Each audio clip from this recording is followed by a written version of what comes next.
அன்பு நேயர்களுக்கு கனிவான வணக்கம். பிஜேபி வெற்றி பெறும் தொகுதிகள். தமிழகத்தில் 18வது மக்களவைத் தேர்தலானது ஏப்ரல் மாதம் 19ஆம் தேதி ஒரே கட்டமாக நிறைவு பெற்றது. இந்த முறை பாரதிய ஜனதா கட்சி தனது தலைமையில் ஒரு கூட்டணியை உருவாக்கி இருந்தது. பாட்டாளி மக்கள் கட்சி, தமிழ் மாநில காங்கிரஸ் கட்சி, அமமுக, OPS அணி, IJK கட்சி, புதிய நீதி கட்சி, தமிழக மக்கள் முன்னேற்ற கழக கட்சி போன்ற கட்சிகளுக்கு ஒதுக்கிய தொகுதிகள் போக மீதம் 19 தொகுதிகளில் பாரதிய ஜனதா கட்சி போட்டியிட்டு இருந்தது. இதில் சிவகங்கை தொகுதியில் போட்டியிட்ட தேவநாதன் யாதவ், தென்காசி தொகுதியில் போட்டியிட்ட ஜான் பாண்டியன், வேலூர் தொகுதியில் போட்டியிட்ட AC சண்முகம், பெரம்பலூர் தொகுதியில் போட்டியிட்ட பாரிவேந்தர் போன்றோர்கள் தாமரை சின்னத்திலேயே போட்டியிட்டார்கள். ராமநாதபுரம் தொகுதியில் போட்டியிட்ட OPS மட்டும் சுயேட்சையாக பலாப்பழம் சின்னத்தில் போட்டியிட்டு இருந்தார். இது மட்டும் அல்லாமல் புதுச்சேரியில் ஒரு தொகுதியிலும் பாரதிய ஜனதா கட்சி போட்டியிட்டது. மொத்தமாக இந்த முறை பாரதிய ஜனதா கட்சி 24 தொகுதிகளில் தனது சின்னத்தில் போட்டியிட்டு இருந்தது. திருவள்ளுவர் தனி தொகுதியில் பாலகணபதி அவர்கள் வேட்பாளராக நிறுத்தப்பட்டார். காங்கிரஸ் கட்சியின் சார்பில் இங்கு போட்டியிட்ட முன்னாள் IAS அதிகாரி சசிகாந்த் செந்தில் அவர்களே இங்கு வெற்றி பெறுவார். பாரதிய ஜனதா கட்சி இந்த தொகுதியில் 3வது இடத்தையே பெறும் என்று கூறப்படுகிறது. வடசென்னை தொகுதியில் பாரதிய ஜனதா கட்சியின் சார்பில் பால் கனகராஜ் அவர்கள் போட்டியிட்டிருந்தார்கள். வடசென்னை தொகுதியில் திமுக வேட்பாளரான கலாநிதி வீராசாமி அவர்களே வெற்றி பெறுவார்கள். வடசென்னை தொகுதியில் பாரதிய ஜனதா கட்சி 3வது இடத்தையே பெறும். மத்திய சென்னை தொகுதியில் பாரதிய ஜனதா கட்சியின் சார்பில் வினோஜ் P. செல்வம் அவர்கள் போட்டியிட்டிருந்தார்கள். இந்த தொகுதியில் திமுக வேட்பாளர் தயாநிதி மாறன் அவர்களே வெற்றி பெறுவார்கள்.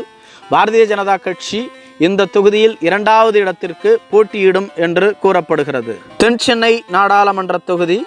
தென்சென்னை நாடாளுமன்ற தொகுதியில் பாரதிய ஜனதா கட்சியின் சார்பில் தமிழிசை சவுந்தரராஜன் அவர்கள் போட்டியிட்டிருந்தார்கள். தென்சென்னை தொகுதியில் மிகப்பெரிய போட்டியை ஏற்படுத்த வேண்டும் என்பதனால் தெலுங்கானா மற்றும் புதுச்சேரியின் ஆளுநராக இருந்த தமிழிசை சவுந்தரராஜன் அவர்களை ராஜினாமா செய்துவிட்டு இந்த தேர்தலில் போட்டியிட வைத்தது பாரதிய ஜனதா கட்சி. திமுக சார்பில் போட்டியிட்ட தமிழச்சி தங்கப்பாண்டியன் மற்றும் அதிமுக சார்பில் போட்டியிட்ட முன்னாள் அமைச்சர் ஜெயக்குமாரின் மகனான ஜெயவர்தன் போன்றோர்கள் கடுமையான போட்டியை ஏற்படுத்தினார்கள். இந்த தொகுதியில் பாரதிய ஜனதா கட்சி தாங்கள் வெற்றி பெறுவோம் என்று கூறிக்கொண்டாலும் திமுகவின் தமிழச்சி தங்கப்பாண்டியன் அவர்களே வெற்றி பெறுவார்கள். அதிமுக திமுகவிற்கு கடுமையான போட்டியை ஏற்படுத்தும் என்று சொல்லப்படுகிறது. திருவண்ணாமலை நாடாளுமன்ற தொகுதி. திருவண்ணாமலை நாடாளுமன்ற தொகுதியில் பாரதிய ஜனதா கட்சியின் சார்பில் அஸ்வத்தாமன் அவர்கள் போட்டியிடுகிறார்கள். திமுக சார்பில் போட்டியிடக்கூடிய அண்ணாதுரை அவர்களே இங்கு வெற்றி பெறுவார்கள். கிருஷ்ணகிரி நாடாளுமன்ற தொகுதி. கிருஷ்ணகிரி நாடாளுமன்ற தொகுதியில் பாரதிய ஜனதா கட்சியின் சார்பில் நரசிம்மன் அவர்கள் போட்டியிடுகிறார்கள். கிருஷ்ணகிரி நாடாளுமன்ற தொகுதியில் காங்கிரஸ் கட்சியின் சார்பில் போட்டியிடக்கூடிய கோபிநாத் அவர்களே இங்கு வெற்றி பெறுவார்கள். நாமக்கல் நாடாளுமன்ற தொகுதி. பாரதிய ஜனதா கட்சியின் சார்பில் KP ராமலிங்கம் அவர்கள் போட்டியிடுகிறார்கள். திமுக தனது கூட்டணி கட்சியான கொங்குநாடு தேசிய மக்கள் கட்சிக்கு இந்த தொகுதியை ஒதுக்கி இருந்தது. கொங்குநாடு தேசிய மக்கள் கட்சியின் சார்பில் மாதேஸ்வரன் அவர்கள் போட்டியிட்டிருந்தார்கள்.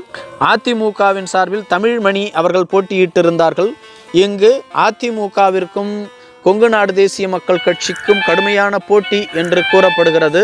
இங்கு வெற்றி பெற அதிக வாய்ப்பு இருப்பது திமுகவிற்கு என்று கூறப்படுகிறது. 3வது இடத்தையே பாரதிய ஜனதா கட்சி கைப்பற்றும். கோயம்புத்தூர் நாடாளுமன்ற தொகுதி. பாரதிய ஜனதா கட்சியின் மாநில தலைவரான அண்ணாமலை அவர்கள் போட்டியிட்டிருந்தார்கள்.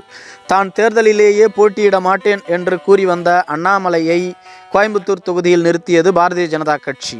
காரணம், கோயம்புத்தூரில் பாரதிய ஜனதா கட்சிக்கென்று தனித்த செல்வாக்கு இருந்தது. அந்த வாக்கு வங்கியை மேலும் உயர்த்தி கொள்ள அனைவருக்கும் பரிட்சயமான வேட்பாளரான அண்ணாமலை அவர்கள் நிறுத்தப்பட்டார். அண்ணாமலை இங்கு வெற்றி பெறுவார்கள் என்று கூறப்பட்டு வந்தாலும் கூட திமுகவின் சார்பில் இங்கு போட்டியிடக்கூடிய கணபதி ராஜ்குமார் அவர்களே வெற்றி பெறுவதற்கு அதிக வாய்ப்புகள் உள்ளது. நீலகிரி நாடாளுமன்ற தொகுதி. பாரதிய ஜனதா கட்சியின் சார்பில் இணை அமைச்சரான L. முருகன் அவர்கள் போட்டியிடுகிறார்கள். இதுவும் நட்சத்திர தொகுதிகளில் ஒன்றாக பார்க்கப்படுகிறது. திமுகவின் சார்பில் அக்கட்சியின் துணை பொதுச் செயலாளரான ஆ ராசா அவர்கள் போட்டியிடுகிறார்கள். ஆ ராசா அவர்களே இங்கு வெற்றி பெறுவார்கள் என்று கூறப்படுகிறது. திருப்பூர் நாடாளுமன்ற தொகுதியில் பாரதிய ஜனதா கட்சியின் சார்பில் முருகானந்தம் அவர்கள் போட்டியிடுகிறார்கள். திமுக கம்யூனிஸ்ட் கட்சிக்கு ஒதுக்கியிருந்தது. கம்யூனிஸ்ட் கட்சியே இங்கு வெற்றி பெறும். பொள்ளாச்சி நாடாளுமன்ற தொகுதி பாரதிய ஜனதா கட்சியின் சார்பில் வசந்தராஜ் அவர்கள் போட்டியிடுகிறார்கள். திமுக சார்பில் போட்டியிடக்கூடிய ஈஸ்வரசாமியே இங்கு வெற்றி பெறுவார்.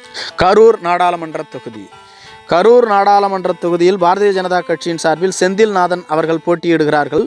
கரூர் நாடாளுமன்ற தொகுதியை திமுக தனது கூட்டணி கட்சியான காங்கிரசுக்கு ஒதுக்கியிருந்தது. கரூர் தொகுதியின் சிட்டிங் எம்பியான ஜோதிமணி அவர்கள் போட்டியிடுகிறார்கள். ஜோதிமணி வெற்றி பெறக்கூடாது என்று உட்கட்சியிலேயே பல வேலைகள் நடைபெற்றதாக கூறப்படுகிறது. அதிமுகவும் இங்கு கடுமையான போட்டியை ஏற்படுத்தியுள்ளது. இத்தொகுதியில் இழுபறி நிலவுகிறது. சிதம்பரம் நாடாளுமன்ற தொகுதி பாரதிய ஜனதா கட்சியின் சார்பில் திருமதி காத்தியாயினி அவர்கள் போட்டியிடுகிறார்கள். திமுக தனது கூட்டணி கட்சியான விடுதலை சிறுத்தைகள் கட்சிக்கு இந்த தொகுதியை ஒதுக்கியிருந்தது. விடுதலை சிறுத்தைகள் கட்சியின் தலைவரான தொல் திருமாவளவன் அவர்களே இங்கு வெற்றி பெறுவார்கள். இரண்டாவது இடத்திற்கு அதிமுகவிற்கும் பாரதிய ஜனதா கட்சிக்கும் கடுமையான போட்டி என்று கூறப்படுகிறது. நாகப்பட்டினம் நாடாளுமன்ற தொகுதி இந்த தொகுதியில் பாரதிய ஜனதா கட்சியின் சார்பில் ரமேஷ் அவர்கள் போட்டியிடுகிறார்கள். திமுக தனது கூட்டணி கட்சியான இந்திய கம்யூனிஸ்ட் கட்சிக்கு ஒதுக்கியிருந்தது. இந்திய கம்யூனிஸ்ட் கட்சியின் வேட்பாளரான செல்வராஜ் அவர்களே இங்கு வெற்றி பெறுவார்கள். தஞ்சாவூர் நாடாளுமன்ற தொகுதி பாரதிய ஜனதா கட்சியின் சார்பில் கருப்பு முருகானந்தம் அவர்கள் போட்டியிடுகிறார்கள். திமுகவின் சார்பில் இங்கு போட்டியிடக்கூடிய முரசொலி அவர்களே வெற்றி பெறுவார்கள். மதுரை நாடாளுமன்ற தொகுதி திமுகவின் சார்பில் மார்க்சிஸ்ட் கம்யூனிஸ்ட் கட்சிக்கு இந்த தொகுதி ஒதுக்கப்பட்டிருந்தது. மார்க்சிஸ்ட் கம்யூனிஸ்ட் கட்சியின் சார்பில் சு வெங்கடேசன் அவர்கள் போட்டியிடுகிறார்கள். பாரதிய ஜனதா கட்சியின் சார்பில் ராம சீனிவாசன் அவர்கள் போட்டியிடுகிறார்கள். மார்க்சிஸ்ட் கம்யூனிஸ்ட் கட்சியே இங்கு வெற்றி பெறும். விருதுநகர் நாடாளுமன்ற தொகுதியில் ராதிகா சரத்குமார் அவர்கள் போட்டியிடுகிறார்கள். காங்கிரஸ் கட்சியின் சார்பில் மாணிக்கம் தாக்கூர் அவர்களும், அதிமுக கூட்டணியில் உள்ள தேமுதிகவின் சார்பில் விஜய பிரபாகர் அவர்களும் போட்டியிடுகிறார்கள். இங்கு தேமுதிகவே வெற்றி பெறும். காங்கிரஸ் கட்சி இரண்டாவது இடத்தை பெறும் என்று கூறப்படுகிறது. திருநெல்வேலி நாடாளுமன்ற தொகுதியில் பாரதிய ஜனதா கட்சியின் சார்பில் திருநெல்வேலி தொகுதியினுடைய சட்டமன்ற உறுப்பினராக இருக்கக்கூடிய நயினார் நாகேந்திரன் அவர்கள் போட்டியிடுகிறார்கள். நயினார் நாகேந்திரன் இங்கு கடுமையான போட்டியை ஏற்படுத்துவார் என்று கூறப்பட்டாலும் காங்கிரஸ் கட்சியின் சார்பில் போட்டியிடக்கூடிய ராபர்ட் புருஸ் அவர்களே இங்கு வெற்றி பெறுவார்கள். நயினார் நாகேந்திரன் இரண்டாவது இடத்தை பெறுவார் என்று கூறப்படுகிறது. கன்னியாகுமரி நாடாளுமன்ற தொகுதியில் பாரதிய ஜனதா கட்சியின் சார்பில் பொன் ராதாகிருஷ்ணன் அவர்கள் போட்டியிடுகிறார்கள்.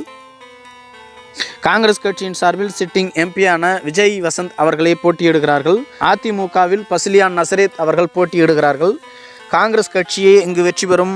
பொன் ராதாகிருஷ்ணன் இரண்டாவது இடத்தையே பெறுவார் என்று கூறப்படுகிறது. பாரதிய ஜனதா கட்சி போட்டியிடக்கூடிய 19 தொகுதிகளில் தென்சென்னை நாடாளுமன்ற தொகுதி, நீலகிரி நாடாளுமன்ற தொகுதி, கோயம்புத்தூர் நாடாளுமன்ற தொகுதி, திருநெல்வேலி நாடாளுமன்ற தொகுதி, கன்னியாகுமரி நாடாளுமன்ற தொகுதி என்ற 5 நாடாளுமன்ற தொகுதிகளில் மிகப்பெரிய போட்டியை ஏற்படுத்தும். அதே சமயத்தில் வெற்றியை பெற முடியாது என்பதே உண்மையாகும். பாரதிய ஜனதா கூட்டணியில் உள்ள OPS அவர்கள் ராமநாதபுரம் தொகுதியில் போட்டியிடுகிறார்கள். திமுக சார்பில் கூட்டணி கட்சியான IUML-இன் நவாஸ் கனி அவர்கள் போட்டியிடுகிறார்கள். ராமநாதபுரத்தில் OPS அவர்கள் வெற்றி பெறுவதற்கான வாய்ப்பு அதிகமாக உள்ளது. புதுச்சேரி நாடாளுமன்ற தொகுதியிலும் மிகப்பெரிய போட்டி நிலவுகிறது. காங்கிரஸ் கட்சியின் சார்பில் போட்டியிடக்கூடிய வைத்தியலிங்கத்திற்கும் பாரதிய ஜனதா கட்சியின் சார்பில் போட்டியிடக்கூடிய நமச்சிவாயத்திற்கும் இடையே கடுமையான போட்டி நிலவுகிறது. இந்த தொகுதி இழுபறியில் உள்ளது. நன்றி.